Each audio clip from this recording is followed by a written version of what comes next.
শুভ সকাল বন্ধুরা, দেখো আজকে তোমাদের সাথে চিংড়ি চপের রেসিপিটা শেয়ার করব। সেই জন্য একটা বাটির মধ্যে প্রথমে পরিমাণ মতো লবণ, হলুদ আর একটুখানি চিনি দিয়ে, পরিমাণ মতো বেসন দিয়ে আর একটু উষ্ণ গরম জল নেব। উষ্ণ গরম জলে সবথেকে ভালো হয়। সবগুলোকে মিশিয়ে একটা ব্যাটার তৈরি করে নেব প্রথম।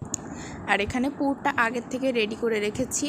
এই পুরের ভেতরে দিয়েছি আলুগুলো একটু আস্তে আস্তে রেখেছি, পুরোটা ম্যাশ করিনি। আর চিংড়ি মাছগুলোকে ভেজে পরিমাণ মতো লবণ, হলুদ আর গরম মশলার গুঁড়ো টুড়ো দিয়ে এইটাকে রেডি করে নিয়েছি। এবার এই পুরের মধ্যে, ব্যাটারের মধ্যে পুরগুলোকে দিয়ে শেপে গড়ে ভেজে তুলে নেব।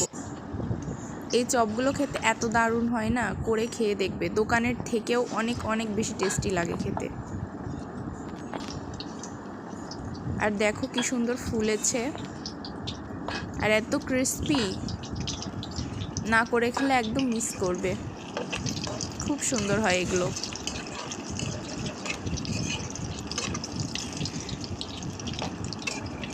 ডালের সাথে খেতে পারো এগুলো, অথবা বিকেলের স্ন্যাক্স হিসেবে চায়ের সাথে খেতে পারো। এগুলো কিন্তু দারুণ হয়।